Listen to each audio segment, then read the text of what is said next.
everything's alright. From the combination express, the truth is our guide. In the vast expanse, it's where we reside. Hands up to the sky, let the bass ignite. Feel the groove surround us, everything's alright. SNX Radio, let the truth ignite. Together we'll shine, bringing shadows to light. In this cosmic dance, we're connecting the dots. Tune into the frequency, let's explore the spots. Heavy bass drops with tight beats. Illuminate the shadows, the echo of our call. On this road we will never fall. Feel the energy rising, can you sense the spark? As we dive deeper into the cosmic arc. Stories of the universe, mysteries unfold. In the heart of SNX, where the truth is gold. Every note we play, every line we write, crafting our legacy, shining ever bright.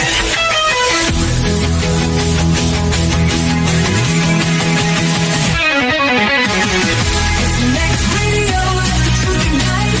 Together we'll shine, bringing shadows to light. In this cosmic dance, we're connecting the dots. Tune into the frequency, let's explore the spot. Here in the spotlight, we're taking our turn. With the fire in our hearts, let the passion burn. SNX Radio's call, ringing through the air. Together we rise, together we dare. So join us now, let the rhythm flow. With SNX Radio, we're ready to go. Unraveling the mystery side by side, we stand hand in hand. In this dance of truth, let the story expand.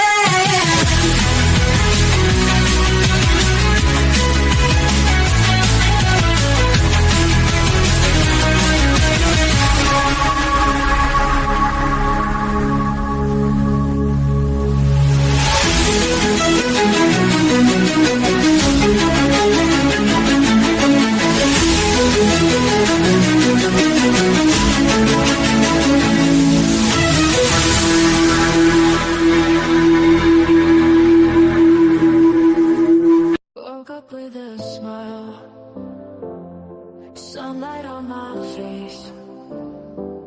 Gonna make it worthwhile. Feel the good vibes embrace. Step into the street, music in the air. Move into the beat, no worries to declare. We're chasing happiness and never we can.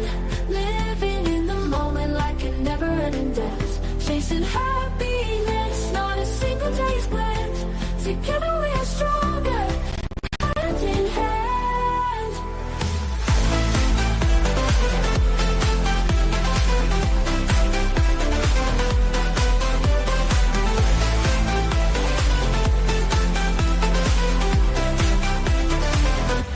Laughing with my friends, echoes in the park, joy that never ends, even when it's dark. Stars shine in the night, mirror in our eyes. Everything feels right underneath the skies. We're chasing happiness and never we can. Living in the moment like a never-ending dance. Chasing happiness, not a single day is planned. Together we are stronger, hand in hand.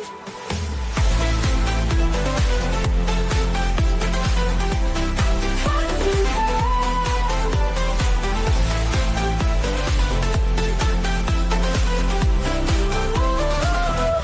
Laughing with my friends, echoes in the park, joy that never ends, even when it's dark. Stars shine in the night, mirror in our eyes. Everything feels right underneath the skies. We're chasing happiness and never we can. Living in the moment like a never-ending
starlit sky. ET whispers, look up, don't be shy. Paranormal tales woven into fate as Coley invites us to contemplate.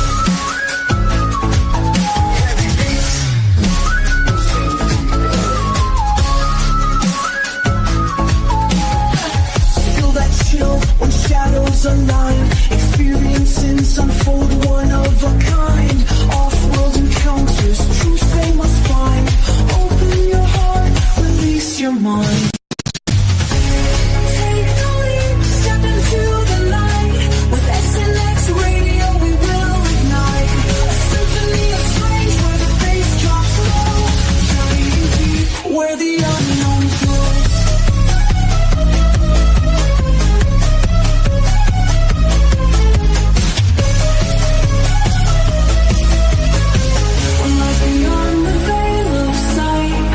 What secrets kept from our human plight?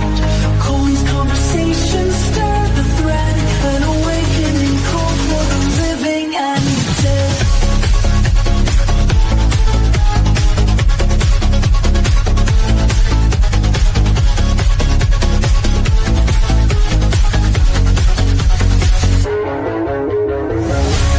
Take the leap, step into the night. With SNX Radio we will ignite a symphony of strange where the bass drops low.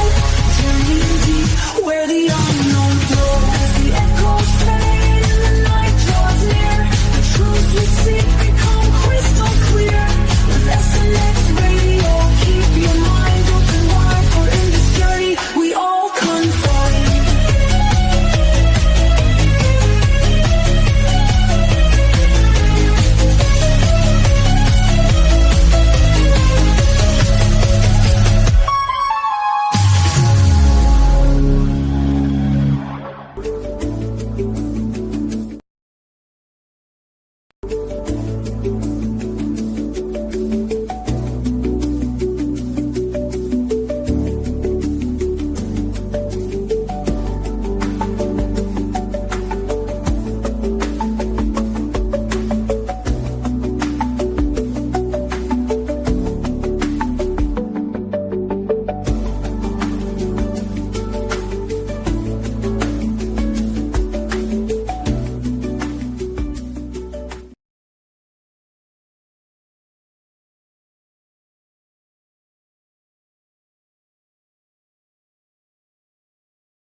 Hello.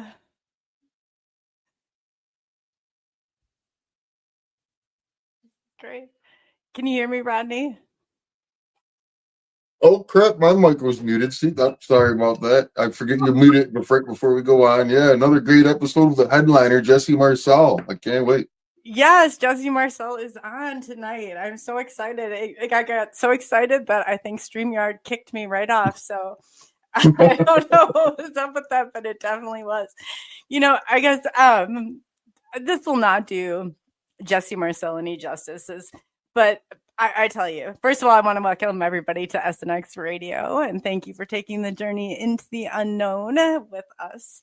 Tonight, you have Coley and Rodney, our space cowboy. So I just wanted to get that in there too. And welcome everybody from chat. I see Tim Mothman. He's got it.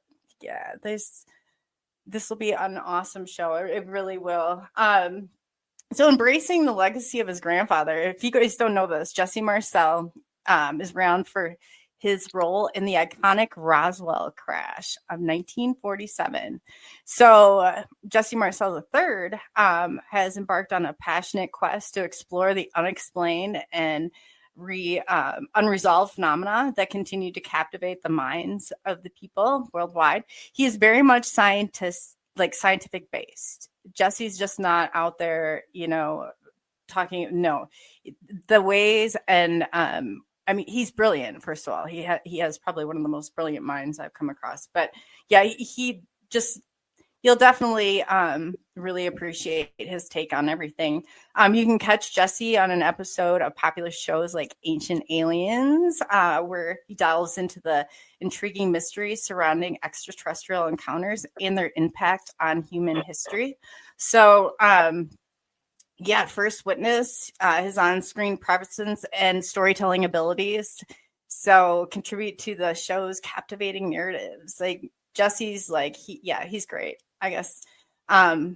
Instead of me, and we're going to talk about some really cool patents that he has going on and projects. He's always got projects going on. So without further ado, I think let's just bring Jesse out front, and he can fill you in on a lot more as soon as we get him up on stage here. Yeah, it's a lot more than just the Roswell crash. Oh yeah. Oh, there's so much to go, Jesse. There he is. Oh, we're gonna pull him back up. There you go. Welcome, Jesse. You guys are way too kind. You're making me blush. Anyway, yeah. Oh, come on now. I just absolutely, when I dug through your stuff, I was just like, wow. Is there anything that Jesse Marcel does not do? And you have so much of this in the basis covered. So if you want to, like, you know, give an introduction of who Jesse Marcel is, like, as a person. Well, myself or my grandfather? So you, of course. We'll start with you. Okay, yes, well, starting with me. I guess, not to hope don't bore anybody, but I grew up immersed in the Roswell story because of my grandfather and father. I lived a life from a child on with no boundaries. Living out in the country, really, there weren't many honest rules or anything. And example, I've said it on other shows too, is that my father literally built an atom smasher in our basement. You know, that's how I grew up, going to the laboratory in Helena, where I grew up at. Just being surrounded by brilliant people, open-mindedness. My dad built a big telescope in the observatory actually in our backyard, so I spent many nights out there. So it's just a very open, very immersive lifetime where just everything was possible, and not to discount anything, because you never know, you know, what's possible, what's not possible, that kind of thing. But as part of that, I was, you know, go through school, that kind of thing, get out and you know, better get a job, have a family, do that kind of thing, you know, the right thing to do. And, you know, in that I was, during that, I thought, you know, it'd be nice to get back into a little bit of the family history, the Roswell stuff. It's kind of fun. I like that first for whatever reasons. And so I decided to put a book out there, and that was fun. And by doing, you know, some stints, started meeting people, and speaking with my father, my sister, and that kind of thing. It's kind of fun. All the while, my background, although my college education wasn't in this area, but it was in more in the areas of science, and I've built a life, or I guess my life and my family's life is now built around the scientific aspects of various technologies and that kind of thing. And like Coley mentioned, I'll get an idea, then I'll go through, and I kind of taught myself how to write patents. And in that process, so you get an idea, write a patent around it, build a company around it, and then, you know, hopefully things take off. So I've been doing a lot of that in the last 15 years, I suppose, and it's come out really well. So I really enjoy that. And so I like I said, inventing, patenting, spare time, I do a lot of other things. I started a small company that's basically kind of like a artificial intelligence guided healthcare. And I'm involving that, and as I'm watching, this kind of sparked when the inauguration of Trump. They announced they're putting out 2 crypto coins. I thought, if they're doing that, there must be something to this. So I immersed myself into the blockchain, the cryptocurrency markets, how all this stuff works. And I decided, well, I'm going to jump on board. So I've minted a couple of tokens in the meantime and have a couple of projects going out with that. So I just all over the map, but having a good time. And like this picture back behind me, I mentioned it's a board game I'm releasing and just some other things. So, you know, I apologize. It's kind of all over the map, but that's me. No, that's the best part about you. So yeah, why don't you tell them then a little bit of history, go into Roswell and who your grandpa was and how your dad and eventually it came to you. And then, I'm sure people will be it's a fascinating story. I love listening to it. So. It all started for me during an episode of Star Trek way back when I was a child. And when we were watching, I remember very vividly, orange countertop, 70s house, television, playing Star Trek, and we're having dinner. And my father mentions Jesse Marcel, the second, it was Dr. Marcel. And he had mentioned something online, said, you know, this is real. He said, well, you know, Star Trek science fiction, but the idea of life out there is real. And well, that's fascinating. And I think I must have been 7 or 8 years old, something like that. And then he mentioned that my grandfather was part of a discovery of something that wasn't from here. And of course, that was very fascinating. And that was that following summer. That summer, we're heading out to Houma, Louisiana, where he lived, he and his wife, and my grandmother Vio. And so that was kind of the beginning of it. Of course, you know, thousands of questions later, finally, you know, sit and talk to my grandfather about it. And I was lucky enough to. He grew up in a small house in Houma, Blue Bayou, and there was a small stream behind it, a bayou behind it. And so I went fishing with them whenever we went down there. So I kind of learned the story of Roswell and all that kind of thing and how it met with my father's experiences with it, my grandfather's experiences with it, and my grandfather, which I enjoyed far more than just the Roswell stuff. He was a very interesting gentleman, very, very smart, very intelligent. And it was just fun because he'd always kind of dip the toes a little bit into Roswell and then pull back out again and say, oh, you know, we can't go too far down there or whatever. But it's kind of fascinating. So I learned a lot, which a lot of the world already knows. Maybe not everything, but the thing he was called out to down in Roswell, New Mexico, actually it was in June of 1947. Or the end of June 1947, and there was some kind of a debris that a ranch hand found, and his boss said, "Hey, go take a look at this stuff, see what you think." And my grandfather went down and took a look at it. And said, "Well, I don't know what it is." And we went back and talked to his Blanchard, his boss, basically. And he said, "Well, take a look out. Go out to the fields. Tell me what you think. See what you find out there." And that's kind of, you know, in an abrupt form. My grandfather went out there. And as he's seeing all this debris and picking up and kind of going through it, he kind of, at that time, said that, you know, this was what he saw was, in his opinion, not made by human hands. And he was in touch enough. He was the head of intelligence for the Roswell Army base, and at the time, and he was in touch with, you know, what was going on, the various aircraft, weather balloons. For instance, so he was involved in all that kind of thing. Anything having to the base there around, he was involved with.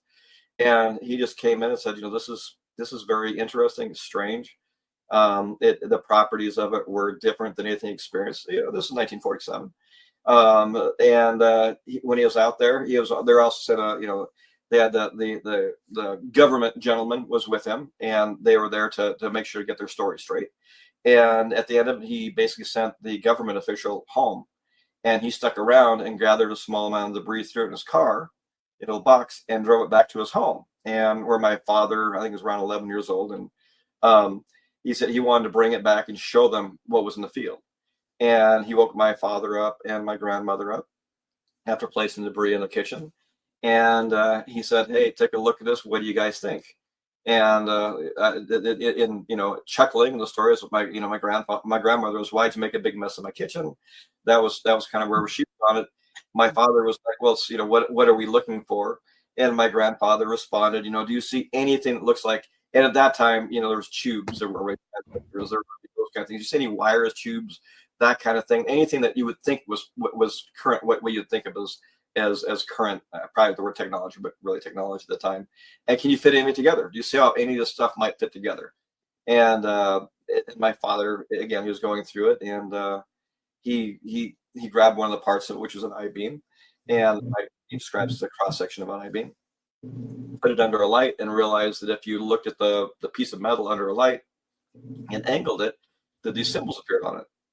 And if you look dead on, there was really nothing. If you angle it, you could see them. And it was always kind of a funny inside joke. It's not inside by any means anymore. But if my father asked my grandfather, what do you think it means? And he said that well, you might be the first human to be looking at this alien language. So obviously, my grandfather really believed what he found was something not from here. And then my dad asked, well, what do you think it says? And he said, I don't know, maybe how to use the onboard bathroom. I have no idea. So that was kind of how it all kicked off. And the material they found out there was, like a smooth metal, kind of like a tin foil, very, very thin, very lightweight. Again, these beams appear to be structural.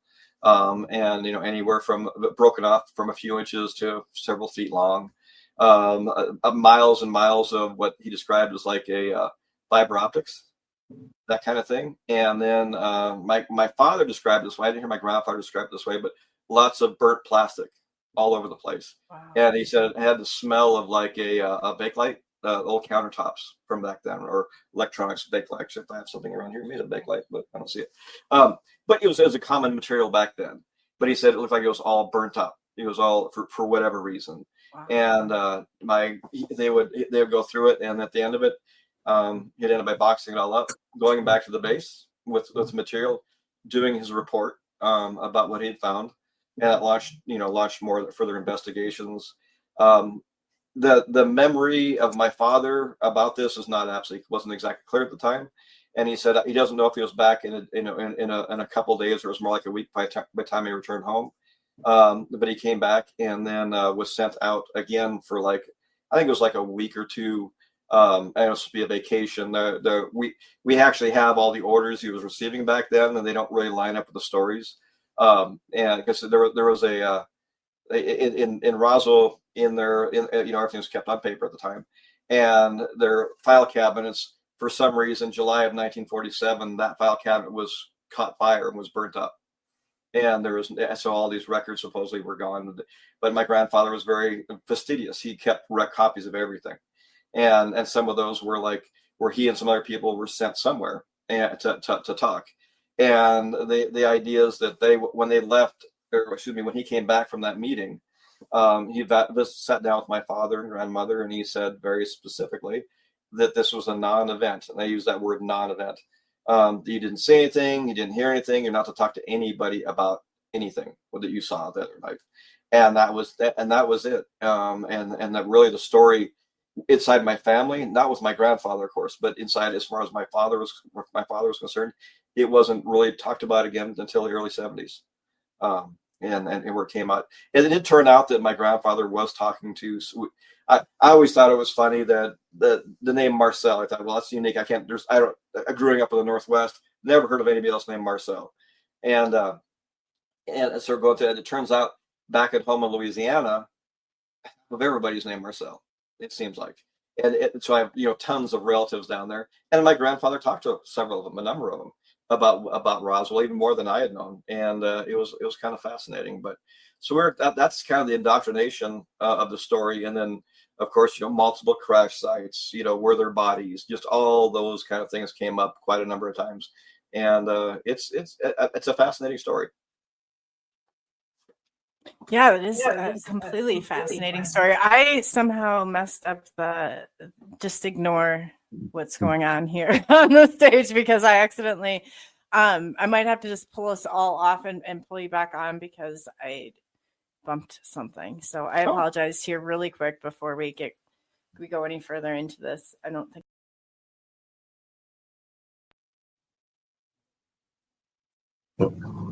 Oh no, she might be just a click away from saying there we go. Yes. Okay. There's much better.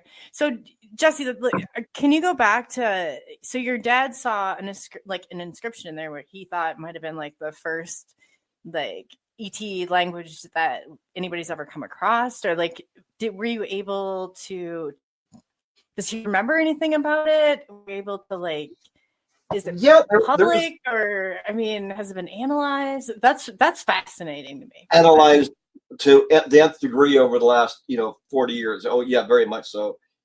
People have had ideas that the one story was they were Christmas wrapping tape, Scotch tape on balsa wood, and this was a balloon. That was one take on what the symbols came from.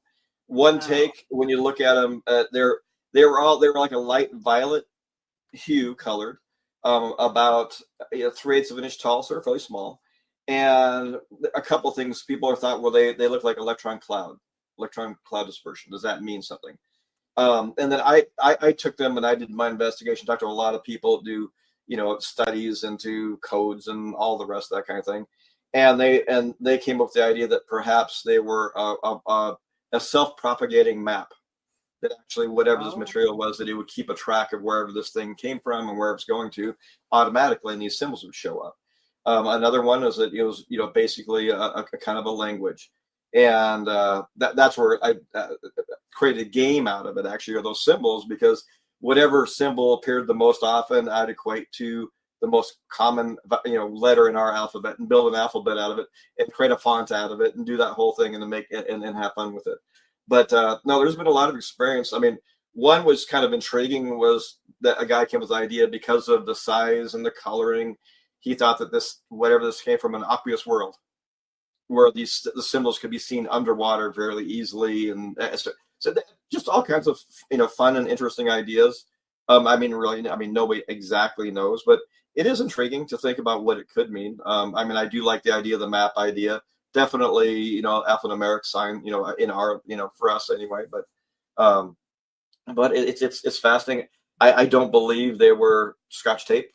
In fact, my sister Denise, somewhere on eBay, I guess at one time, found that same tape from that era that somebody was selling from 1947.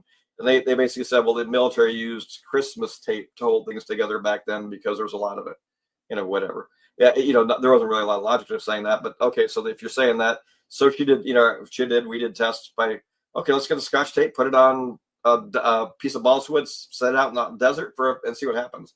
But nothing really happened the way they said it would. Just, it was more like our own little investigation, I guess you could say. But so no, the symbols have been fascinating. The materials, which some of the materials had properties that would have been completely abnormal, completely impossible today. Like if you were to get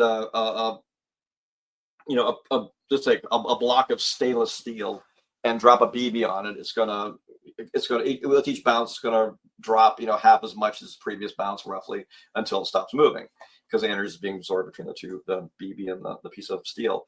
But with what they had, you could, if you have a BB and you drop it, it would hit it and bounce, and it would able to keep hold of that energy as it was bouncing off that piece of steel. So it's kind of fascinating. There are materials today that are much more like that. They use them in advanced golf heads, that kind of thing. So, but these ideas that they had that kind of, decades before we started investigating it. And then, if you want in the science idea of how these materials came together, it's not like we're discovering new kinds of, elements out there in the universe. There's ways they can show that pretty much the elements we know of are the elements that are out there. But when you heat up a material and you let it cool, you can change the way it reacts to different things. So if you take steel and you make it so it doesn't come back together again, or harden under the a regular circumstance within our atmosphere and our gravity, that kind of thing. But you force it to cool off in a certain pattern. When you create that certain pattern, you can create intensely strong materials, very light materials, those kind of things. So the technology, the idea that you can take elements that exist here, but they're in a different form, is kind of the idea of how it could work, and how you could create a metal. Like a lot of people talked about this memory metal idea. You could wrinkle it up and it come back to its own shape and size, and all that. Yeah, I mean, if you have control over the way that the molecules come together in that form of metal, then you could do that kind of thing. So it is fascinating. It's not like and we're barely touching on the science behind where we're at now on these thoughts, but not just Roswell, just all this kind of thing. But it's kind of fascinating. It's definitely not out of the realm of possibility. And it was enough. My grandfather definitely, telling his grandkids basically it's to the point where he was gone, that this was a real event. My father, a brilliant doctor, is actually a very brilliant physicist as well, and enough to build an observatory so he could watch the skies, because it impacted him very deeply as far as that relationship that he gained from that experience with whatever's out there. So. Wow, I would imagine so. So did he, after like your grandfather had done all this, did he ever have contact with ETs or anything that you can talk about, I guess? Not directly that I'm aware of. I mean, would I like to think he did? Yes, I'd like to think he did, that he was more involved in that. There are some stories, but when you get in that area, it's like, it's nothing that was shared with me. I can talk to you as somebody else who's heard the stories, but I don't know it any deeper than you. But there's been lots of things. Has there been any effect by tactily, holding the debris? Did something rub off on him that might have genetically changed him, thereby my dad, thereby me, et cetera, et cetera, et cetera. It's fascinating. It's definitely not, again, they're not saying it couldn't happen. As far as I know, there was no, radioactive component to it, none of that kind of thing. That's been asked quite a few times, but we never talked about anything that said it had any kind of that interference in it anyway. So. Wow, something that's come out in the last few years, people have mentioned, is that we all know about the Roswell crash, but there was a second site, the impact zone. Now, these are separate crafts, is what I'm understanding, and a possibility of body parts, human and animal, within them. Have you ever heard anything like that? Yeah, I can run through that. The first crash site was more in materials. It was, all these different kinds of materials. No bodies. But this kind of at that point there was some kind of whether it was animal or alien or something, was all crunched up in the debris. It was all whatever it was. Did this thing hit a sheep, a cow, whatever it was? But that was in the site that he was involved with. A second site not far from that was a more intact craft, as the story goes anyway, and that's where they said there was aliens, basically two had died and one was still alive, something like that. And when you get to talk to my grandfather about that, he always kind of said the same thing. It's like, well, I wasn't involved in that crash site. I wasn't involved in that part of it, but you can believe what those people said was true. So you can take that down the line. At that point, it's obviously there's a certain amount of hesitation for my grandfather to share too much. Because he still was, even growing up, we knew we were being listened to on the phone. We knew that there was people listening to what we're saying. There were, certain, clicks on the phone, which sounds kind of conspiracy, but it was really happening. So he was kind of careful. He didn't want to drag us down a road that might get us, may not in trouble, but just in a place where we'd have to deal with something. He was pretty careful about that. I always like to talk about this one story, which is kind of fun. Is my father was arranging a trip for us to go to LA, Los Angeles, and from his doctor's office. And he'd set up a hotel where we were staying. I don't recall exactly. And he said he hung up the phone rang, he picked it up, and it was some government. And they said, "Hey, Dr. Marcel, we understand you're going to be staying at this hotel and this room number. Can we meet you there?" So it was that. So it wasn't like it was being hidden that people were listening to him talk. But it was kind of straightforward, and so it's that kind of meddling that he wanted to keep us out of. Of course, as you grow up with the story, you're very fascinated by it and very intrigued by the idea that, is this thing simply whatever was the technology around to send a craft here? If their technology was to the level, could it bring somewhere? Like my father thought that whatever would have been there would have been some kind of like, or perhaps a cybernetic, cross, partly alive, partly robotic, whatever, to get here. A lot of different ideas. That was one thing he was talking about. It's all fascinating. I mean, I have my own ideas about it, but I always kind of lump all this, any UFO story, any of this kind of thing into one basket, because it's kind of straightforward. It's like, if you have it's really based on technology. It's like if we have the technology, we're going to go out there and be looking around. We already are. You know, we're already looking for things out there. It's common sense that if you have technology, you're going to explore what's around you. And if you have the right kind of technology, then you can, you know, have, you know, some real scientists and that kind of thing investigating. So I really think it's not really a question of, you know, is there alien life? Are there UFOs? It's a matter of if the technology's there, and yes, and I believe it is, you know, but it's really about, can they find us? You know, could they find some, you know, we haven't been around long enough, the way we understand it anyway, for them to find us here. But, you know, they might be looking a different way. You know, they all these idea of quantum entanglement and the idea of how information can pass. You know, I love this one theory that I was just listening to, and it kind of makes sense to me, in the idea of, you know, how does the universe work? And, you know, we're composed of, everything is composed of atoms, you know, that kind of thing, and waves, energy. And the idea of it's called a single electron theory, in that we can't define where an electron is. It doesn't move in time. Time doesn't affect it. It has nothing to do with time. It's like time's in a different dimension than an electron exists. And because of that, because an electron can move without it's massless. The idea of the speed of light, that kind of doesn't exist to it. It can move at some is massless. It's possible it can move at any time. If that's the case, then maybe, not to go too far off the edge here, but if you look at maybe there's only one electron in the whole entire universe, and that electron occupies the entire universe. So the electron going through me is going through you and everybody at the same time.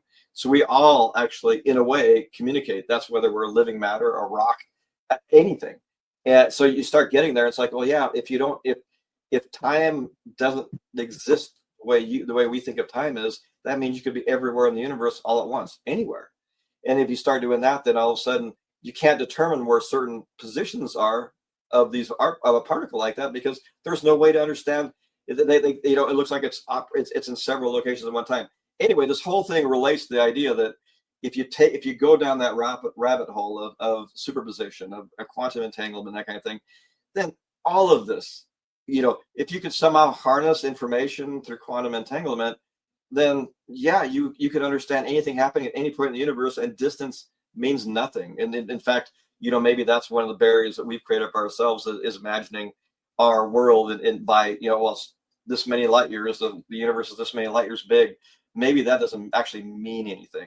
It's just so it's kind of fascinating. Like I said, if you keep going down there, then you realize the limitless possibilities of communication, of all this, of understanding, of intelligence, of consciousness. It's all kind of the same thing once you remove the element of time, which it is. I mean, the time does not exist in certain, you know, in a massless particle, let's say. So it's deep. That's fascinating. That just like stopped me in my tracks when you talked about that in the part. Like, wow. Well, it is fascinating to think that how we could be all connected together. Everything in the universe connected together by that, you know, obviously we give a name to it, but just that idea that there's only one of in the entire universe, but it occupies the entire universe. And this Jen was talking about, it's kind of fascinating. The idea of matter is when this particle is moving forward. Antimatter is when it's moving backwards. And see, this particle could move both ways at the same time. If you think about it, they said that, but it's possible moving both ways at the same time. And at that point, then it just blows everything out of the water on a scientific level. You got me thinking on thought energy. So if energy is particles and thought it takes energy, then your thought. I don't know where I'm going. You got the degrees, not me. You're blowing my mind about this though. It just I'm lucky to have had a very genius father that taught me a lot of things, and that taught me a way to think. That's kind of where I think probably comes from. My son's smarter than me. He's a just mind-blowing genius. But I don't think it's possible. It's what people call like information downloads, right? There's information downloads. Whenever I do some kind of a patent or something, I always think it's kind of funny. Well, that something sending you this information. Well, I don't know. Maybe they did. I'm happy if that's the way it worked out. I have no idea, but maybe that's what it is. A lot for all of us. Again, the idea that we're all connected together, completely. You know, by certain particles that are going through our bodies. Everything that makes us, every thought, every neuron is connected, and everything in the universe. All of a sudden, we are all part of this big existence. You know, this big intelligence, which is everything. And it's just fun to think about, and it kind of, you know, again, it's out there. It's something we don't understand, but science is proving that there's elements of what I'm talking about are true. And at this point in understanding, they can't disprove it. You know, in science, every 10 years, kind of whatever it was, the belief was, now it's, you know, the idea of how information flows, how information or energy is conserved, you know, those kind of things. And like I said, it is completely fascinating. So do you think this would, like, let's reference consciousness, which obviously, you know, would that be a part maybe of an explanation for what's going on, or how people, what you said just made so much sense, but I'm having like a hard time even putting it into words. Like that would change everything, but it makes sense. The idea of consciousness, which is interesting, because we really, I mean, scientifically can't define consciousness. You know, is it simply just an order of things happening, and we view ourselves as sentience and conscious, that kind of thing?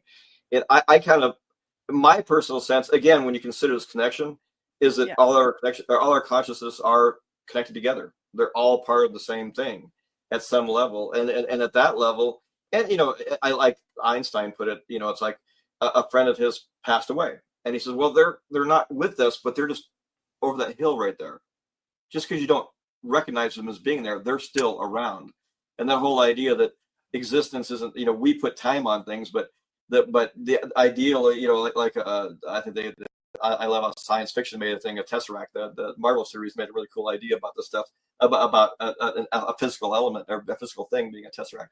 But the idea is that you can, in the fourth dimension, you can view, if you could be in the fourth dimension, you can look back at your life, but you can look at before you existed, the beginning, the middle, the end, past the end, all at the same time. You could recognize every period of every point in that timeline at any one time. So you could go back and experience your childhood. You could go experience anything you wanted to, because it's all there, and it still is there. It's everywhere around us. We just recognize this very moment in time to ourselves. So so it is fascinating when you start taking yourself, like anything else, you know, take yourself out of your situation. It's kind of like that on steroids. And it is, like I said, when you start bringing that together, then is our universe truly a consciousness? You know, and we're just part of that, and that, you know, we definitely, the idea of being existence was long before we were in this existence on this, you know, in this area, you know, on this planet, whatever, and it'll extend, you know, pretty much infinitely forward and backwards, where there is no, you know, beginning, middle, or end. It's just that this is just a point on that, at the point that we recognize of where we exist at this point. But again, since if we truly are, I'm partly Coley, I'm partly, I mean, we're all of the same thing. We're all, the energies passing through us are all the same. Our thoughts, everything we do is going to affect everything else in some minute way. And it kind of falls through, like in quantum theory, when you're talking about, if you view an experiment, you change the outcome of the experiment. So you can't be aware of the experiment for it to be. Yes. You get all these weird quantum entanglements, all these different strange things. And what's interesting is the most interesting thing is, I mean, it drives people crazy because there's no way to explain it unless you're willing to talk a little bit more ethereal, a little more out of the box. And all of a sudden that kind of idea makes sense. Again, that we are so connected, and everything we think about, you know, as far as. But then where it really becomes fascinating is like, well, if that's the case, that same electron going through me is going through a rock, you know, it's going through a mountain, it's going through a tree, you know. So at that point, you know, what is life? I mean, is everything some form of life? Yeah. You know, it's completely fascinating, and it does kind of, there's lots of ways to look at it to think that, you know, it does make sense in you know, to me it makes sense anyway.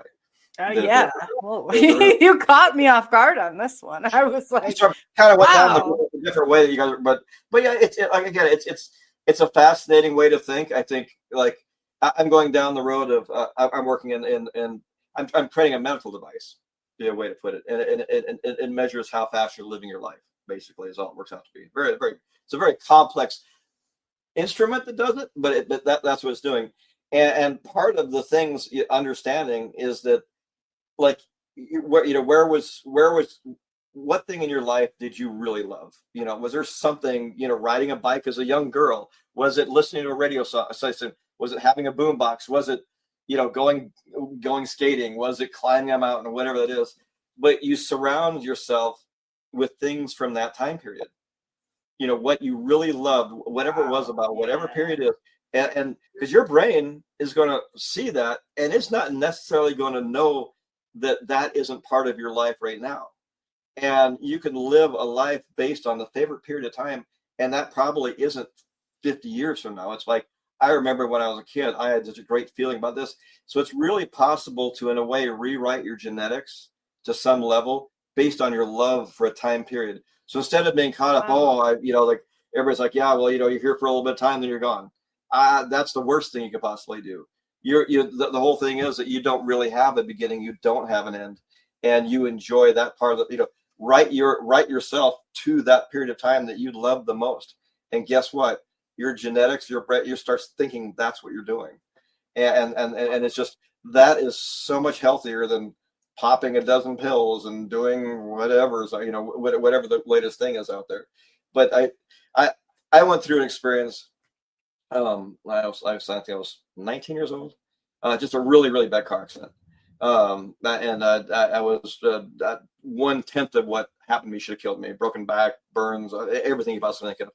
Got to the hospital. They were trying to settle me down enough to go into surgery, and I clinically died during that period before getting me into surgery. And they got me through it, pulled me back, said, "Say goodbye to everybody. You ain't making it." And then but there was no moment in time in any of this that I didn't see myself playing basketball.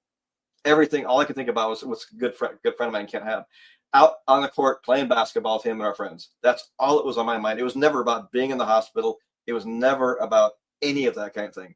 And it happened twice where they actually invited the family and friends to say goodbye to you. You're not going to make it. And then I did die clinically again one night when I was sleeping. I didn't know about it. I was told everything stopped. But it's all that idea is that I was consciously not going to go anywhere. That was not, again, there people came in just like couldn't believe I was still alive. It was a really bad car accident. And wow, so you died. You died at a moment. Yeah, died clinically. I was dead. I was in the room. It was an interesting experience. There's a nurse holding my hand, and they said we lost his heartbeat. And all of a sudden you see all these screens go 0, 0, 0, negative on the beep like you see on TV. It's kind of fun. And I'm doing there, and then I realized that at that point, it's not like, oh, I didn't feel any more pain anymore. Oh, I did this. It was nothing like that. It was like, it's seamless. There was no difference between one and the other. Between what we consider dead and alive, there was no difference. I couldn't physically do it, other than I was laying down and it felt like I was sitting up at that point. And then I was able to explain where a doctor was coming across the room with some, something to, get my heart going again. And their adrenaline, they're going to pump in my heart. And I saw his hand reach over, grab him, push him to the ground, literally, because I had broken all the ribs on my right side. I got hit by a guardrail. And they were thinking that would have ended me. So they ended up by doing some other things. And then, anyway, I became acutely aware of every emotion and conversation in the room. But yet there was no synapse. There was no energy between my ear and my brain going at that time. And it just became very acutely, and it's almost like I became more aware of feelings, emotions, senses than I was in the real, in our world, whatever. And I always thought that was fascinating that you're, how that works. And like, again, my mind was never about not being there. And I honestly think that, yeah, I could have thrown in the towel if I wanted to, and I wasn't going to. But so there was a funny story. I was going to a Catholic college, Carroll College in Helena, Montana, and they had called in that I had died.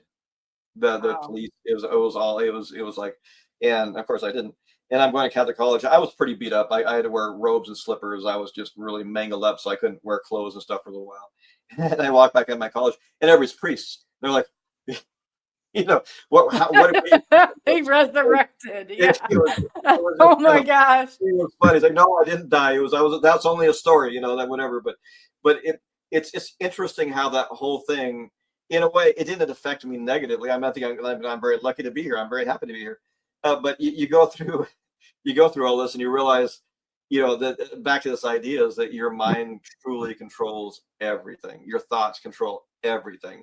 And if you're willing to think about that, then you are willing to think about how you age, how you work, how you relate in this world, how all these are in a way choices, and they might be really hard to rewrite because you've had some really horrible experiences or you have all this kind of thing going on. But I really think, again, surround yourself with stuff up in the happiest point in your life, and pretty soon you're mentally believing you're living that part of your life again. And anyway, again, it's fun, but that's part of what a project I'm working on right now. But it's awesome. I love this. It's fascinating, and I'm sorry, it's not really about the UFO stuff, but it's, no. We just don't talk about UFO stuff, Jesse. Okay. We talk about a broad range of things, and what you're saying is so true. Because roller skates, you want to know how many pairs of roller skates I've got, or like, I do. I get that. I get what you're saying. It's so fascinating to me. We do have a top of the hour break. I love to come back and pick up where we left off. Is that okay with you? I mean, this is so fascinating. I think I'm just gonna you have no idea. Like in a matter of probably 45 minutes, you have me I don't even know how to explain it. So everybody, we're going to take our top of the hour break. I can't believe it's been an hour. I know, man. And so SNX Radio, we are going to be back at, just after our short break. And we'll have Jesse Marcel III, a lot more where that came from. He is absolutely brilliant. So, yes. Ronnie, how cool is he? I absolutely love Jesse Marcel. So he's so laid back, yeah. He's got to talk to. I know. He never ceases to amaze me. And to everybody, we're going to try and get to your questions. I see a ton of people that are on here on X and Facebook and YouTube. So go ahead and put those all in caps, and we will be getting those answered. And yes, again, we have Jesse Marcel here on SNX Radio, so we will be seeing you shortly. Just taking a top of the hour break.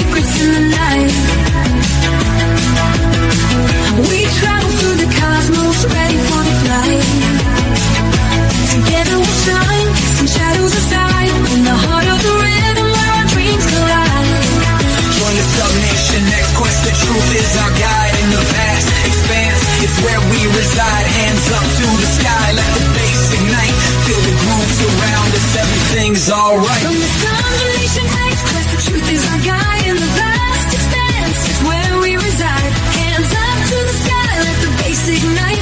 Feel the groove surround us. Everything's alright. SNX Radio, let the truth ignite. Together we'll shine, bring shadows to light. In this cosmic dance, we're connecting the dots. Tune into the frequency, let's explore the spots. Heavy bass drops with tight beats. Illuminate the shadows, the echo of our call. On this roller we will never fall. Feel the energy rising, can you sense the spark?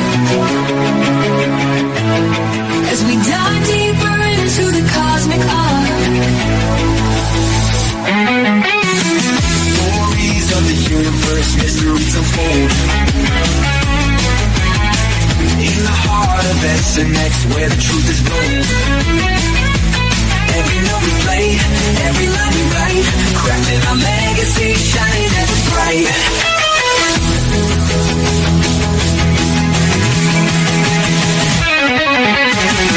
SNX Radio, let the truth ignite. Together we'll shine, bringing shadows to light. In this cosmic dance, we're connecting the dots. Tune into the frequency, let's explore the spot. Here in the spotlight, we're taking our turn. With the fire in our hearts, let the passion burn. SNX Radio's call, ringing through the air. Together we rise, together we dare. So join us now, let the rhythm flow. With SNX Radio, we're ready to go. Unraveling the mystery side by side, we stand hand in hand. In this dance of truth, let the story expand.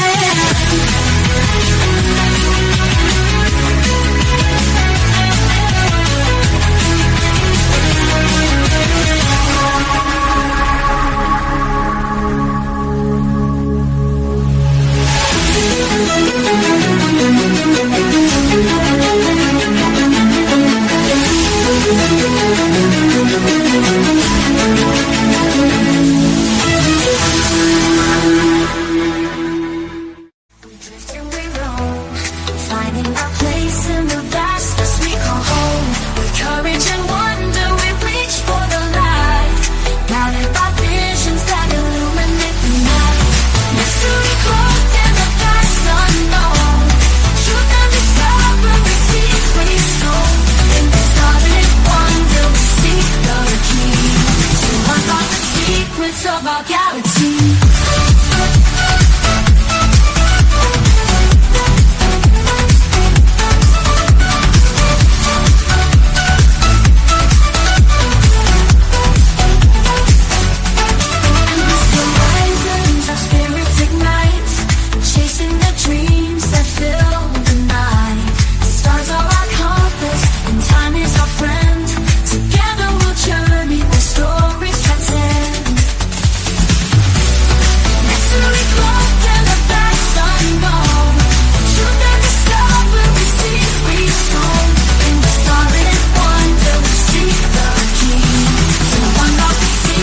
Of our galaxy.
Questions that echo through an endless sky. Bound by the stars, our story unfolds. In the universe, our destinies are told.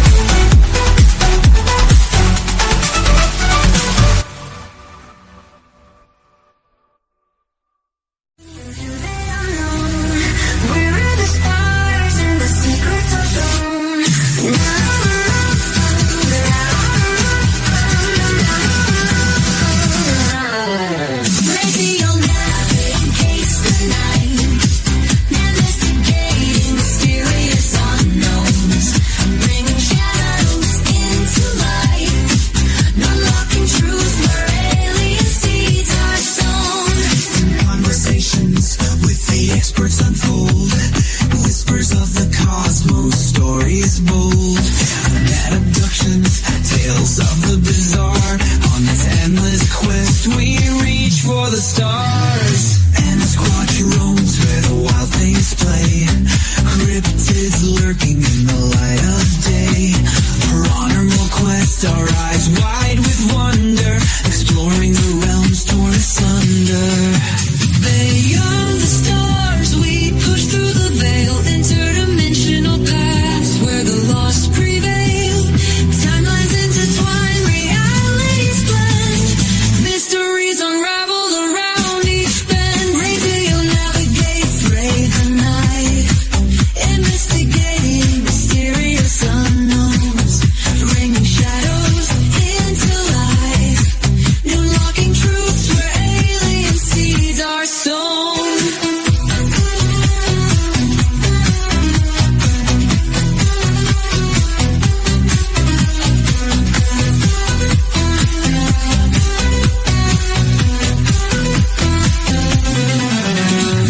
Secrets of the universe call, omen cosmic silence. We hear it all, from off-world encounters to haunting whispers. Join the search as our spirit glimmers. Unraveling the mysteries of a place in the tapestry of time and space. The quest goes on. In every shadow, a new dawn.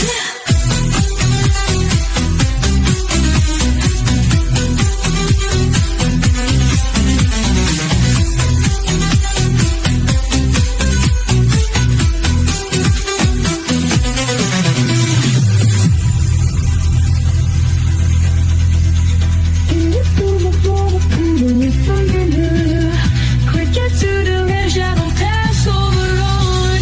We know the crystals hide in the sadness quest. We reach for the stars.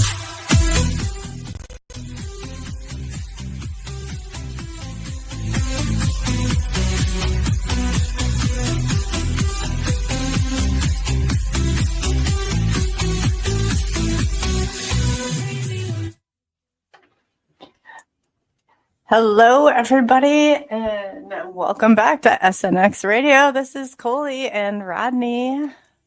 Back to you from our little break that we take at the top of the hour. Just gonna make sure got everything going. Rodney, can you hear me okay? Yeah, I can hear you fine. Oh, okay, great. Yeah, so we've got Jesse Marcel the third, and I guarantee you will not be disappointed. So we are going to go ahead and bring him back. He just dropped.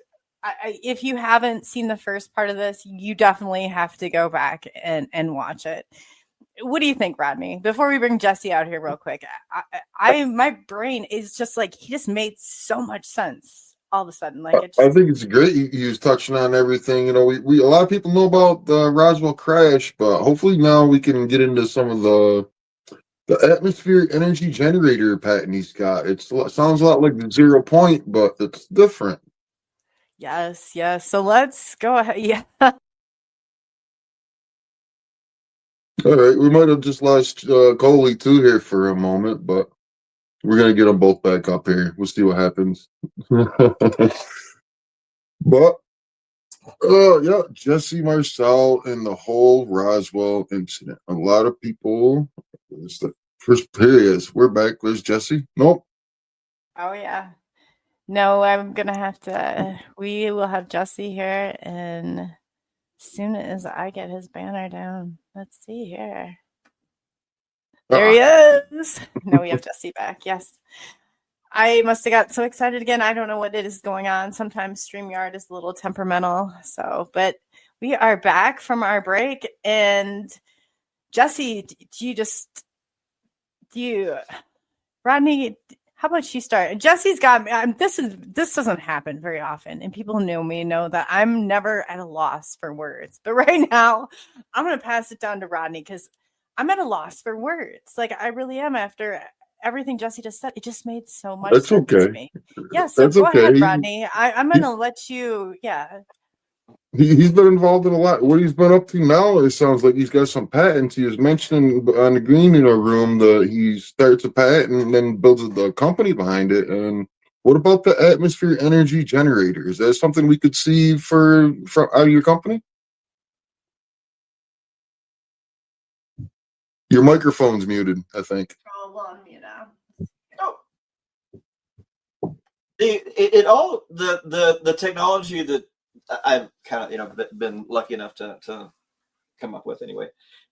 It started as a propulsion system using magnetics and inertia and kind of using both forces to create. The idea was kids' fantasy about building a flying car. We're working on something true of what you would imagine that would be, but in the process, that does take a lot of money. I mean, it's just part of so. In that process, as we're working down this road of a kind of a new propulsion system, it was very efficient, very, very powerful, like I was saying. And we thought, well, if you invert it, so instead of pushing it, instead of being, and akin to a motor, if you push it with wind or water or anything, it becomes a generator. So what we did is we kind of turned our propulsion system inside out, and then started going to the path. We're working with Maya and Siemens, those some of the big engineering firms and all that kind of thing. And they went through and they proved out the patents and proved out the technology. And in that, we're actually we moved everything I'm doing is now in Dallas, Texas. Our headquarters for our company is, and all the stuff we're talking about, the energy at this point is wind energy. It's basically how to make what's out there actually work or function better than it does currently, that kind of thing. So it's really just the idea of kind of changing the way that energy is captured and then converted into electricity. Does Big Oil or any of them companies approach you like threatening you? I mean, not just because of the inventions, but I mean, maybe in general, has anybody even connected to Roswell tried to silence you on any of this? What's interesting, if I can go over the big story, when I was writing these patents, and I worked with another gentleman, Dr. Jeff Comendi, and we kind of started some of this stuff. I met him about 3 years into the company, something like that. And I'm going through, and I'm writing these patents, and we're bouncing ideas back and forth. We're writing all this stuff out, and then one day we get this notice, and it's basically to cease and desist everything we're doing, and we're thinking, well, that's kind of strange. What have we done involving our patents? And we had to go back and make a statement saying that neither of us worked for NASA or for the Department of Energy and all these things. And then they released the patents back to us, which was kind of fascinating for the direction we're going in. So there's as far as being watched, you think the process of writing patents is somewhat secure. It's not at all. But when you go down that path, like you just mentioned about our oil companies or whatever, we're actually working with them because like a pump jack uses electricity to operate. Currently, they use the big wind turbines. Sometimes they use diesel generators, all these different kinds of things. So we're actually complementary to what they're doing, and that area that we're working in really is it's everybody's wanted but hasn't been available in the size that we're doing. So it's kind of the opposite. In fact, they're wanting us a number of countries across that we're in discussion with right now that all want our technology. So it's exciting. It's interesting. It's not where I was going with anything. It was like, honestly, it's not like I have anything against renewable energy or any of that. Nothing. It's a great thing, but it was definitely not my focus. I was focused on the flying sports car. So it's quite a variation there, but it turns out it all played together fairly well. So I write patents on that. Right now there's a patent going through about this.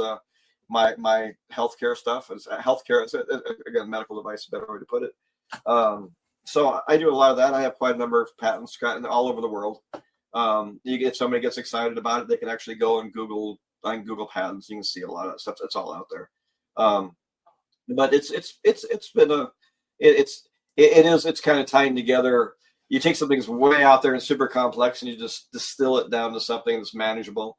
Then you create something that's going to function the way you're writing, and then you prototype it and put it out the I'm really surprised you said Big Oil was working with you. I mean, they gotta really, you think they'd have to go in that direction because they got to realize that the people want to phase out oil. It's too expensive. Electricity is being produced in the wrong way. Half of my bill is just the delivery fee. You know, there is, and I'm learning this, that like there's a lot of small islands, and they exist by ships bringing in diesel. That powers everything, and it's very expensive. Exactly, and it's very dirty. It's the whole thing. There's a lot of the world operates that way, and it's just this idea of what we do is we do a standalone microgrid, so that we put in a system that doesn't have to be hooked to anything. If you want to, we're talking to folks about to put a desalinization plant in Hawaii. They can be off the coast. It doesn't connect to anything else. It creates its own power from it's efficient enough. It's like the concept isn't, there's nothing new about that, but to actually be able to carry it out is a different thing. And our efficiencies are about twice what the current technology is. So with that, we can go and create these plants or whatever people want. So just it's an interesting journey. I'm excited to get. I'm excited that company is. It's been going, and we're kind of evolving, and we're about to have a couple of products come out here in the next 30 or 45 days, I think, something like that. And then so it's going to be exciting to go that. We have a great team of people. Now I'm concentrating in this health area, which I'm very excited about. It's a little more. What do you want to call it? There's a little more involved. And I really like that. There's a little more thought involved. There's a lot more, just how technology is changing now. It all fits together really well. But no, the patents. I was gonna bring back like what you said. It's like when you think about the idea of how everything was related to something else, and relating back to UFOs. I mean, if you can imagine the belief in this connection between everything. I mean, it might be more realistic that, that not given time that, maybe in some advanced form, you could create with your mind something, you could build something. Yeah. So what if you can, what if there's a process that allows an alien to assemble a UFO here purely by mind, matter, energy is all the same thing. It's like you could do anything, you could do anything you want. So if you really stretch it out there, you're thinking that any of these things are possible. And that's like, yeah, well, there is no, the speed of the aircraft or the craft the speed of the UAP, whatever you want, doesn't make a difference because maybe mentally that whatever that ship is assembled here. I'm sorry, I have to ask you really quick. So what are your thoughts in hearing everything that you're saying? Like at the end of our life that we wake up and it says, congratulations, you have just passed your simulation on planet Earth. Like, and you're 20 years in a totally different time. And is that kind of where we're going here? Because I feel like, what are your thoughts on that? Well, I have, again, there's no substantiation for this. I'm just talking off my head, but I thought about it. And if we're talking about death, right? The moment, the end of our life here, whatever, if you want to talk about that. And that there's a period of time, they say like 7 minutes, where your body's basically done, is gone, but you still have, your brain is still processing information for about 7 minutes. People say, well, you remember everything in your life. You do the kind of thing. Well, if you're willing to go out of the box, and the idea that before we were here, time didn't exist. After we're here, time doesn't exist. We're forever. What if that 7 minutes is forever? Is it? Yeah, we understand that as 7 minutes of the end of our existence here. But what if the reality of 7 minutes is forever? There's a correlation between where you think you're going away, but it's really not. You're actually going to a position of where time does not exist anymore. And then, if you're here on Earth, that's 7 minutes. To you, though, it's forever. There is no difference. I thought about that a lot, about trying to distill it down a little again to the idea, but what does that mean? But I like my father passed away a number of years ago. I'm not quite sure what happened. It was some kind of a stroke or so, it happens to a lot of people. And I was told the story. He stood up and then fell over and he died. Just it was that fast. In my mind, being through what I've seen and what I've done, is like he was standing there and he saw himself fall. He did not. There was no. It's not like whatever that would be. to me, it's like the difference between existence in our realm and existence in the universe, which is going on at the same time we're here, they're both similar, is you're just transitioning, and there is no, you know, that death doesn't really exist, you know, not in the way. I mean, we do it. You know, the people. Obviously, we're here. We'll miss that person or whatever. No, that's all us. But the actual person, like I said, what I went through and, you know, clinically dying, I believe fully in that just because of my experience in it. And then again, if you start thinking more and more about, you know, I'm aging because I believe I'm aging. My cells are aging at a rate because I believe I'm supposed to believe this. It's part of humanity. It's like, what if we're all wrong and everything we're doing is screwing ourselves by believing that? It's like, no, that's where I really, you know, we're in a way a little bit of our own worst enemy, in that you need to grab hold of that, live in that time you love the most, and you'll grow to that level. Your genetics will simply go to that level. I mean, all of these things will happen, and I mean, it's all part of a you know, bigger thing. But it's like I do absolutely believe that, and on you know, there's some science that's coming out more and more that's kind of explaining that. And I've always thought, you know, it's always that idea that time doesn't exist outside of ourselves, and if it does, and if you can go back and forth, you know, again, you're everywhere. It's interesting. I don't want to get, you know, but it is. Like I said, I kind of have a different view, and you know, people are there. It's one of those things. Like, if you're fearful of death, that's a bad thing, because you're driving yourself right to it. You're getting your body ready for that, because your body thinks that, oh well, we're you know, instead you're thinking that, no, it's not. It's a new beginning.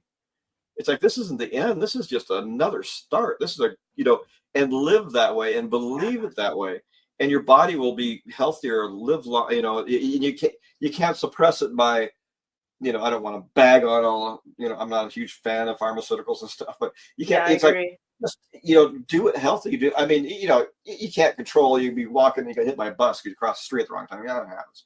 But the idea of this of consciousness of life and the existence in the universe, and how, you know, how we live our essence, our consciousness lives in an area, in a level that time doesn't exist, but, you know, here part of us does, and the barrier is very, very thin, and you can live anywhere on that timeline you want.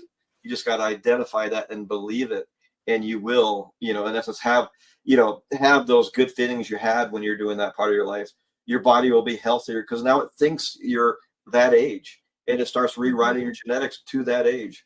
I mean, again, nothing is really that complicated if you're just willing not to, you know, step away from what society tells you and what you're supposed to, you know, beginning, end, die, you know, whatever. I think it's the most fatalistic thing can say is like, you know, is that, you know, you're here and you're gone, you're this and you're that. It's like, no, it's like everything is a starting. Everything you do is a starting to something else. It's not, there is no beginning, middle, or end at all.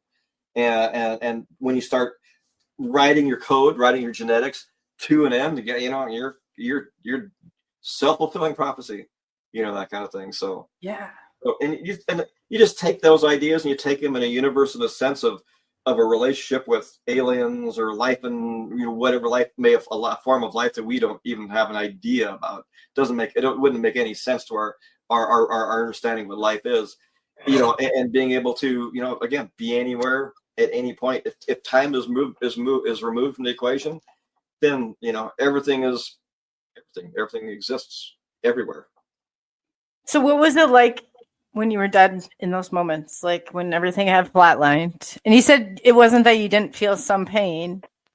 But... Well, no, I did. I don't think I felt any pain. I think that was gone. I mean, the story was, when I got in there, I was in horrible pain. Car broken up. I ended up broken back on exhaust, so I'm burning up. It was horrible. And the doctor, I kept saying, please do something. And he took the clock off the wall and set it on my head. And he said, when it hits this, we're going to take you into surgery. And somewhere, and they put that, so I'm looking at this thing, and somewhere when this nurse said that, I became acutely aware of what she was saying. So again, I kind of sat up, but it wasn't like I saw some bright light. It wasn't like I was transitioning to somewhere else. I was still right there. But at that point, I could feel every emotion in the room, clear as day. I told them their conversations afterwards, you know, and it's just like, they're like, you know, that can't happen. And that's I mean, everybody was in the room. I knew exactly how everybody felt about it. Everybody felt what was going on. The conversation was going on. And a weird thing happened. It's like, I'm very beat up. I'm broken up. I had 18 broken bones, and I'm walking around the hallway with this little thing all, you know, and when you're really, I had so many internal injuries, they couldn't really put casts on. I guess they had to do surgery, but I you know, got somebody to let me kind of waddle around the hallways in the hospital in the middle of the night. And it is right around Christmas time. And I was talking, I said, my dad happened to be lucky, skiing in Big Sky. They happened to be right by where the accident was. So he came down and he was like, he freaked out, said, "You're worse than anybody I've seen in Vietnam," you know, that kind of thing. And I'm sitting there, and somebody said something along the way. It's like, "We're going to get you out of here." And I told them, "They're getting me out of here." And they're like, that doesn't make any sense. You're so bad, but okay. And somebody's messed up and wrote orders, and I left the hospital, and I shouldn't have ever.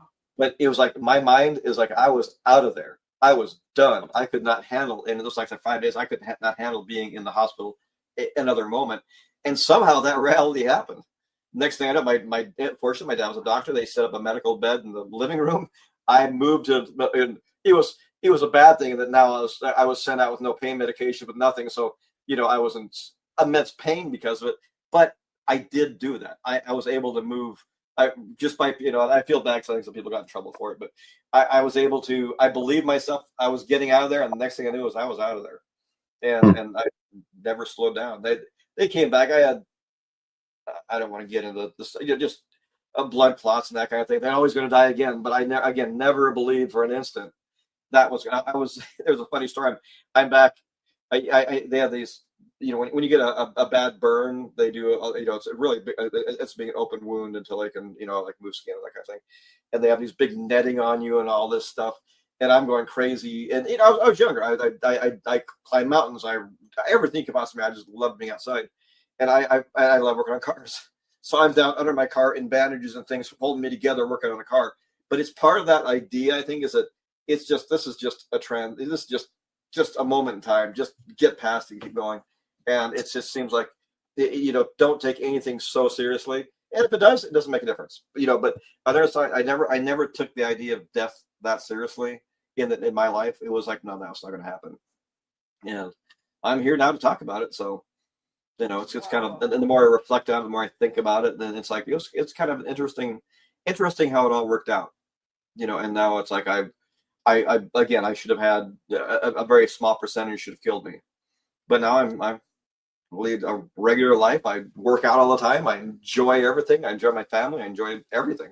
And it's like, and it's just like, I think like anybody else, if you're in that position, that if you're ready to go, you're going to go, you know. But if you're not ready to go, you know, it's like, and I think you have a lot of control.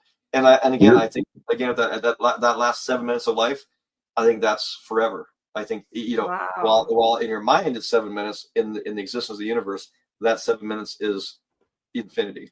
So, well, you're a fighter, and thank you for not giving up and having to share all these stories. They're not giving up. He's still swinging. I mean, Jesse, I don't think you miss a beat yet. This business partner of mine, his name is Jeff Gamenti. He is like, he kind of got in his mind the kind of same thing we talk about this, about setting your life to a certain time in your life. Mm-hmm. And he saw, what was that latest Marvel movie with, you know, Wolfman and Death. He now is the picture of health. I mean, he said, I want to be like the Wolfman, what he looks like, and he goes, you know, whatever. And he is now he has like a 9% body fat, pure muscle. I'm trying this for real. Look at this guy, Jesse Marcel. He's got himself stuck at somewhere between 25 and 28 years old is where he manifested himself. And he's going to be a young bachelor. Well, not a bachelor, but. I love, you know, those times that you have the funnest, the most memories. That's where I live. But, and I think. Okay, Jesse, tell us where you're at. What's your favorite era? Like, what's the favorite? I know you mentioned some things that are like, so where's your favorite? What do you surround yourself with? I actually surround myself with like electronic projects that I did with my dad when I was a kid, a crystal radio. The like I bought the same clock that I had when I was a child, the same digital clock, and that's how I go. I set my phone. I have the digital red readout clock by my phone, by my bed when I get up. That's when I look over it. That's what I look at when I'm sleeping or waking up. All those kinds of things. I do stuff like I go back, and eBay's great. I go back. I and my dad and brother did all kinds of experiments. So I found the book that we did all those experiments in. So I went and got it and got a copy of it. When I was I'm a huge sports car nut, and I used to race and that kind of thing. I'm probably going to get back there at some point. And I love it. So what I do is, I always I was the nerdy kid that carried around 20 Motor Trend magazines with Lamborghinis and Ferraris and Cobras. And I just loved and spent my life all going through understanding everything I could about them. And so I went back and bought all those magazines that I had when I was a kid. And so I surround myself, and then you can't see it, but it's kind of a mess in here. I was huge into rockets. My dad has every rocket and more that I built as a kid. I was into small flying airplanes while controlling. I have every single one of them that I had when I was a kid. So I'm surrounding myself with everything. It's like my den is. Why you're so wow. And this is how you are too. Like personality wise, you have all these different things going on at one time and can maintain them. Like that is like describes the Jesse Marcel, but yeah. Wow. Oh my gosh. I'm gonna try that. You have no idea. This is gonna be my new way of life. Like I'm not joking. This is brilliant. If anybody, it's like, start surrounding yourself with whatever you loved about life, whatever it is. And it's like, because your mind is going to rewrite your genetics. It's like when you come to that point, your mind doesn't know, it's like, but it's recognizing those things, and your happiness will come through. Except there's no mystery in any of that kind of thing. Yeah. It's like, no, you rewrite your genetics to your happiest time of existence. So why not? And you'll find yourself being happy. And take lots of vitamin D3. And vitamin D3. You know what? I had a vitamin D deficiency. I was outside. I didn't see how it could happen because I go on zip lines. I like going roller. See, I'm like, I have been living part of this and I haven't realized what it was. But now I'm going all like, I'm going all in. I'm going all in. This sounds great, Jesse. It's like brilliant right here. And vitamin D, it's actually not a vitamin. It's actually a hormone. This was explained to me. It got called a vitamin sometime in history. So they kept that term. It's actually a hormone, and it's based it. If you live somewhere where like near the equator where it's hot and sunny all the time, you're going to get tons of vitamin D. But if you move up north, you have less vitamin D and you go into hibernation mode, and that's the natural thing. But if you can induce high amounts of vitamin D within reason, at a different further from the equator, let's say, less sunshine, or even in sunshine, but not as intense sunshine, then your body all of a sudden is realizing, wait, we're not hibernating, we're living.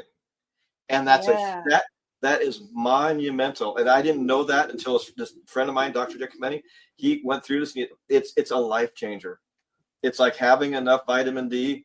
Yeah, like I said, you go from being hibernating to living, and it's that straightforward. And there, unfortunately, not to banter on pharmaceuticals again, but there isn't any money. There's no money in telling you to take higher levels of vitamin D, and because of that, they say no, but take this instead. Now take this instead. This will solve this problem. Guess what? You're depressed. All these problems. Take some vitamin D. I would bet more than half of stuff that's. I mean, some people obviously have some physiological situations where it doesn't make a difference, but for the most part, people that are down, depressed. Boy, pump up vitamin D, D3, the hormone D3. You take yourself out of hibernation, and guess what? You start feeling good about everything. And that makes so much sense. Yeah, we're just coming out of hibernation in Iowa. I don't know, but that makes so much sense. Wow. Are we coming out of hibernation? We went from being caveman, getting technologically advanced, to sitting in little different caves of a different kind now. That's why we need vitamin D. Yeah. We definitely need it. It's like I would encourage anybody to you know, at least, you know, test yourself for it. But I think I take a fair amount of it, and I take you take vitamin D and you take vitamin K with it, because K absorbs the vitamin D into your system, into your bones and that kind of thing. But you can go, there's a ton of information if you want to look for it on the internet, I'm sure. But well, I want Jesse Marcel's information, because you've tested this out, and I know how your brain works. And if you're saying it, then I want it. No, yeah. Well, my wife and her friends, not my wife's doing it, it's changed her to being, I mean, not that she was an upset person, but just all of a sudden everything's bright and sunny. My kids, there are all of her friends, everybody is getting on this bandwagon, and it's changing everybody. It's instead of being a kind of a depressive, worn out state, all of a sudden everybody has energy and they're out there. I mean, it's literally like flipping a switch, and it all has to do with you. And that hormone D is what sets you from being alive and exciting to being in hibernation. It's exactly what does that. So just how like much? I said, how much like vitamin D we talking and K? Or can you tell me? I think 20,000 IUD is what I take a day. And then the vitamin K, it actually has the stuff I have K in it. I can find out past. I'm really not quite sure. It's kind of prepackaged stuff, but the K doesn't do anything for you, but it absorbs it. But like, there's plenty of vitamin of vitamin D3 supplements you can find out there, and they have K with it. So when you take it, you already have the K with it that allows it to absorb it. So that's one thing. Like extreme, as explained to me anyway, extreme amounts of vitamin D, which is much higher than what I take. But you can take extreme amounts of it, but then it doesn't get absorbed into your system. So you need to take this. The K helps absorb into your system, and then you can take elevated forms of D3. And I mean, for me, it's crazy. It's like at the gym, I'm also lifting 30% more weight. I am more energetic. I'm more positive about everything. You know, instead of being mad at that guy who just cut me off, I'm like, oh, well, he must be having a bad day. You know, it's literally, it follows. So do you do the superhero thing then when you go to the gym? What's that? Do you do the superhero thing when you go to the gym, like your business partner? As I'm Wolverine, I want to know what yours was. If you're going into the gym. It's actually quite amazing how he's been able to transform himself in 6 months. I mean, literally everybody around him was like, this doesn't make any sense how you've been able to do this. But it's part, we talk about a lot about the mental part. And again, he's a lot into this vitamin D stuff. He's the one that's got me started. He said, you don't realize when you start looking at it, a lot of people are on these, all these different medications to help you with this and help you with that. You get on this vitamin D, and a lot of them are going to go away, and it's just natural. But again, there's not any money in it. So vitamin D is actually really cheap. It's very inexpensive. There's nothing, it's just kind of interesting how it works out. But I would stand by it like night and day. It is so different. You just feel it. And kind of me, it's like, I between that and a kind of an idea of living the happiest point in my life or reliving those happiest points, you put it all together, and all of a sudden, those things that the society teaches you, kind of go away, to feel a certain way or act a certain way, grow up. Well, why? What the heck? Yeah, really. That's what I say. Grow up. You can enjoy the best, enjoy that best point of your life. Don't let it just be a memory. And I absolutely believe that. Like same thing, that you alter your genetics. I mean, it happens with a transplant of your heart. I mean, your genetics, all of a sudden you crave whatever the poor soul was that gave you their heart. That kind of thing. I mean, that genetically changes you. And when you look at it that way, it's like, there's so many things out there that are kind of optics of this idea that have been around. But literally, it's like, for me, it's like simple. Surround yourself with whatever you love the most about a point in your life, whatever it is. And your mind starts believing that is where you are. And so how many days? So if we do the Jesse Marcel challenge, how many days to change our... If you start taking the D3 at higher levels, in about 2 weeks, you start feeling like you're almost on a high. Almost like, wow. All of a sudden you feel more energetic, more clear-headed, and then I mean it's a very high peak. I mean you feel, and then you get used to it over time, so it's not like that. But now you live in that area where you are in a like I said, you really I think your body can take on more challenges by doing that. I mean, you're ready for it. Again, a high vitamin D is like, yeah, your body's ready to live. It's not ready to hibernate. And when you start getting that, then you get the right attitude, you get the right mental state on everything around you. Yeah. And this is great. So this is great. I'm writing it all down. I'm calling it the Jesse Marcel Challenge, and I will keep you posted because everybody should be getting excited about life. That's what I said. This is missing. Yeah. I'm doing this. This was some other people. They came to me. It's kind of fun, but this other thing I'm doing, which is going to measure on a moment by moment basis how you're doing. Oh. And it's a medical device. It's something. But it's kind of fun because I'm thinking about, volunteer. It's good to do this and relieve it. But what if there's a way to measure it? And so that's what I'm working on. I heard you say that before too, and I was going to question you on it. But if you need any volunteers, like good. Anybody wants to? Just it's all being set up. I'm actually we're gonna my son again is an absolute genius. Is helped me with we're doing a lot of stuff right now on that. And a large company has come forward and they want to joint venture and partner with us to elevate it everywhere. So they kind of came out of the blue, which is kind of funny. It's like I didn't expect it, but I said, okay, well, if everybody wants this, let's do it. But it is fun. I mean, beyond that, I mean, it really is brilliant. It really is. So does that lead us to the flying sports car? Because I'll volunteer myself as to ride in that first. I mean, the first 10 rides. I mean, seriously, that's amazing. On the science side, right now there's kind of like it's really electric helicopters. So there is stuff going on this, but they are electric helicopters. Not too much different from drones, that kind of thing. And so it kind of works, but not very well. And the idea is, I would think in the next couple of years, we'll either join with a company and retrofit our new kind of propulsion into their chassis, into their airframe, or we'll have our own. I love designing flying sports cars, so it might be our own. I don't know to start out with, but yeah, the whole idea of if you picture that what you would think a flying car was, you don't picture a electric helicopter. You don't. That's not how you think. You think a flying car is something you can park in your driveway, and that's what we're working on is to get something that's actually like that. That's very safe. That it actually the propulsion, because it creates a huge amount of inertia. It actually doesn't want to fly. It fly off the ground, but it doesn't want to move. You actually have to force it to change instead of trying to control it. You got to take it out of control to move it. So it's completely reverse thinking on how you would fly something. So you're not spinning liquid mercury, magnetizing it, and no, there's all I mean that creates inertia, in a way, and though it's some of those principles. It's just how you instead of working against inertia, you work with it and use that as a platform basically. So it's all like I said, it's fun. I like the last we got talking about patents. I put through had zero pushback, zero. There's nobody out there. Usually when you write a patent, you always have we have something similar to that, so now you go back and argue and that kind of thing. But we had absolutely nobody even contested anything we're doing in that propulsion area. And I know it works. Oh boy!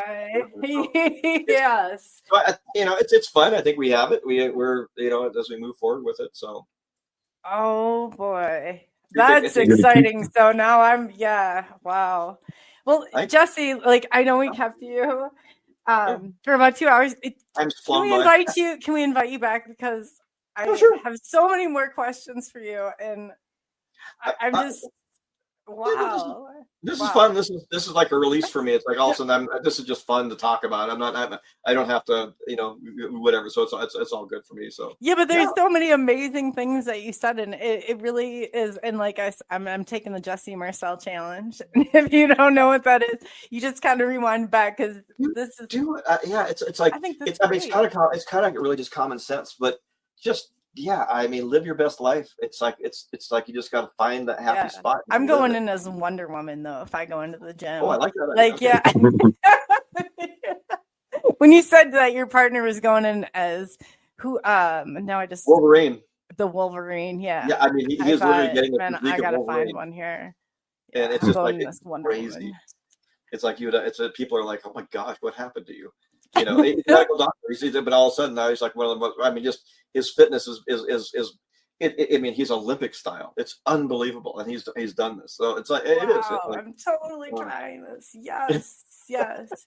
So that's great. So I guess on last notes, is there anything that you wanted to leave your audience with, other than we're going to be setting Jesse up to come back very soon, because I'm so excited.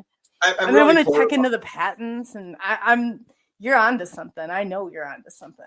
I'm really poor about social media and stuff. I get so busy with a lot of stuff. But if we want to do this again in a couple of months or whatever, I'll have some more so people can go up and look at it if they want to. A place to go to rather than this conversation. But it's I enjoyed this. Yes. Well, I'll be in touch. Thank you so much, Jesse. We appreciate it. And Rodney, is there anything? Thank you, Rodney. Or any last questions for Jesse? I mean, I could ask him all day long, so I'm cutting myself off. Right. Any last questions? Because there's so much we could talk about, Jesse. I don't know. We have kept you for a while. That's okay, man. We'll make time next time. Well, let's talk about alien intelligence next time, or whatever you want. Yes, Whatever you got. I'm happy to talk about anything. So. Oh, thanks again. In the chat, everybody is saying thank you, and they really appreciate all of it. So, yes, and then we had everybody live a good life. I mean, you can do it. You can do it. So, yes. What would Jesse say? That's gonna be my. I'll keep everybody He's up more to than date just a because I'm UFO guy. taking this challenge. Yeah, I know. And I said with Jesse Marcel, I said that is just such a small part of this package, and he's got so much. He always blows my mind. I'll ask him, "What are you working on?" or talking to him, and he there's never just like one or two things. He's got like a list, and he's not joking. As you see, he's always. I mean, that's great. So I'm taking the Jesse challenge. I don't know about you guys. We'll start the Jesse challenge. That's funny. But yeah. Well, it's your idea. No, it has a ring to it. Coley's idea. So all forwarded messages go to Coley for the Jesse Marcel challenge. Yeah. What is he? We are taking the Jesse Marcel, the third challenge. So yeah, I'm telling you though, a lot of what he's saying is stuff that I do, and I'm like, oh no, I get this. And if you have not gotten the chance, and he's so like humble about what he does, and I'm like, you do so much that people don't even realize all of the things that he's doing. I mean, man, and then if he says his son is, I mean, this is a brilliant line of people. If you saw his thinking, he thinks on a brilliant level. Now, can you imagine going back that in the 1947, what he's saying and recalling? Jesse's not one to even like waver like that. And he always stays like grounded. He's very grounded in a lot of ways, so, but yeah, he thinks like, it's like he's like the singularity. Like I feel like he projects himself. He projects himself as being sincere and true in anything that he does, for sure. Yeah, I can't wait to have another conversation with him about some more things. Oh yeah, me too. I've been writing notes, because I'm taking the Jesse Marcel, the third challenge, and tell me that doesn't have a ring to it. Oh, Jesse, thank you. Like seriously, I needed that. After everything Rodney did, wasn't it like it was like a perfect show today. Perfect comeback show, yeah. Manifest your reality. Put yourself and surround yourself with where you want to be. Believe in it, and it will be there. Yes, and I appreciate everybody that in chat and that have been keeping an eye out. I did see you, so yeah, I appreciate everybody. Just so you know, everybody, and Rodney, of course, you there's a lot I can't say right now, but I do always appreciate you and the team that that rides behind us. There's so many. It's just profound. So I always say be good to one another, and thank you on behalf of SNX Radio for taking the journey into the unknown. And Rodney, you want to leave us with any closing words of wisdom? Well, just enjoy the rest of your weekend. Be safe. Summer is right around the corner, and we're all going to be excited to do a lot of things. And just take your time. Like Jesse Marcel, you got me stuck on this challenge now. Surround yourself with where you want to be, where you see, and we'll be there. The Jesse Marcel, the third challenge. Yeah, no. Yeah. Third time's a charm. Yes, it is. Yes, it is. So on that note, we are going to say goodnight. We're going to let our exit music out. But if you didn't get a chance to watch this episode, you have to start from the beginning because it definitely blew my mind. So I'm imagining it will blow yours too. So yeah. Oh gosh. Jesse he's great. So on behalf of SNX Radio, we're going to say goodnight.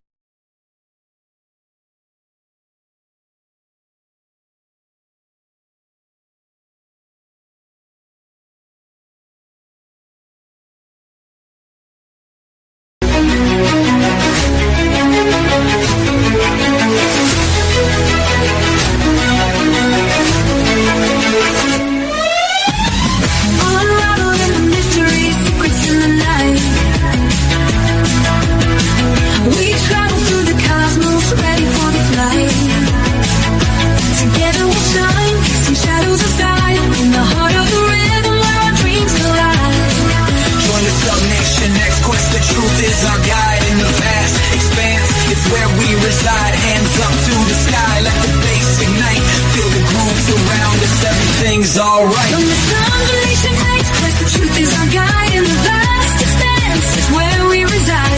Hands up to the sky, let the bass ignite. Feel the groove surround us, everything's alright.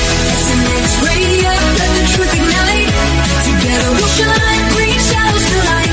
In this cosmic dance, we're connecting the dots. Tune into the frequency, let's explore the spots. Heavy bass drops with tight beats. Illuminate the shadows, the echo of our call.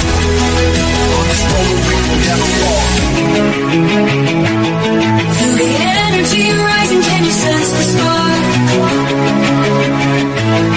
As we dive deeper into the cosmic arc. Stories of the universe, mysteries unfold. In the heart of SNX, where the truth is gold. Every note we play, every line we write, crafting our legacy, shining ever bright.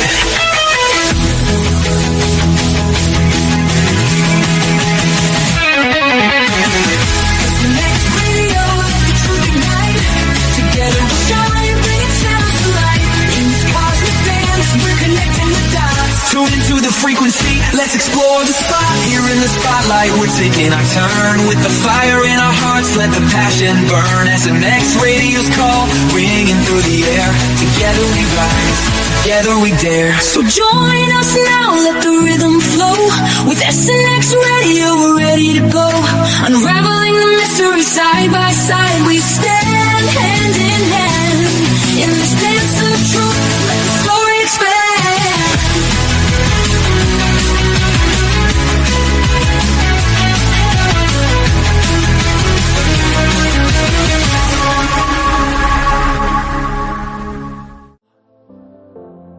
Sunlight on my face, gonna make it worthwhile.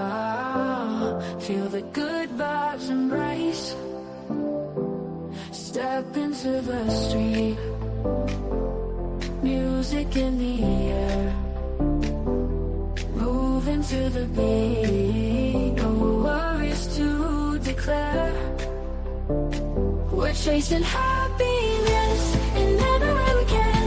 Living in the moment like a never-ending dance. Chasing happiness, not a single day is planned. Together we are stronger, hand in hand.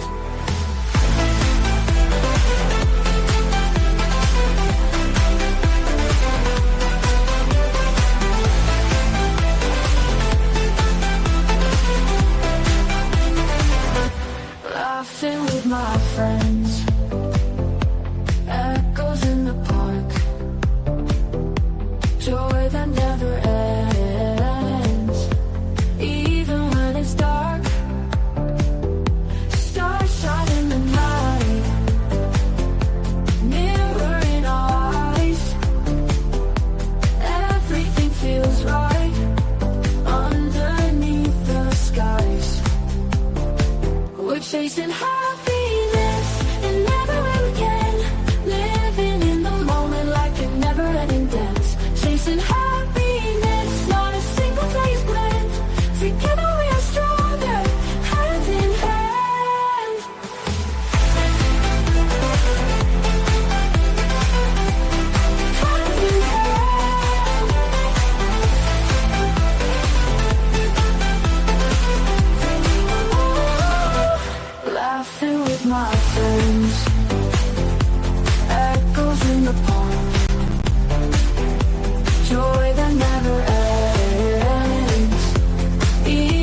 chasing happiness and never again, living in the moment like it never ends. Chasing happiness, not a single day's blend. Together we are stronger, hand in hand.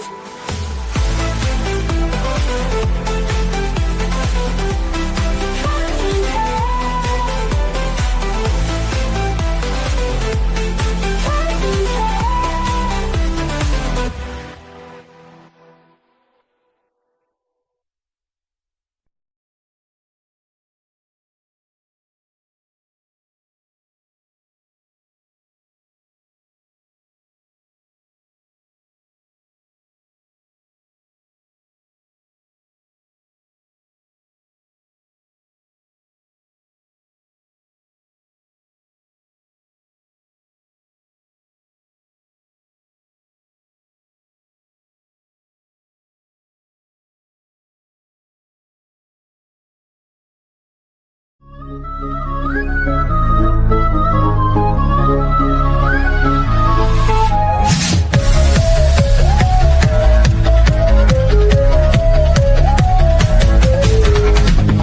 In the still of the night when shadows creep, whispers of secrets in silence seep.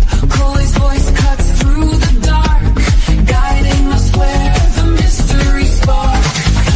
A journey awaits, far from our home, through realms unseen where wild thoughts roam. With experts aligned, their truth to share, unfolding the fabric of cosmic despair. Take the leap, step into the night. With SNX Radio we will ignite a symphony of strange where the bass drops low. Journeying deep where the unknown flows.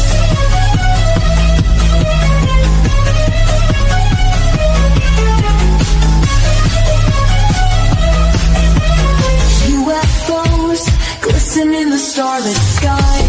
ET whispers, look up, don't be shy. Paranormal tales woven into fate as Coley invites us to contemplate.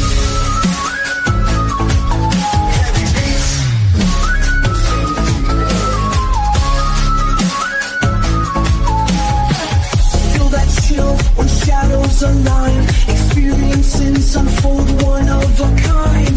Off-world encounters, truths they must find. Open your heart, release your mind.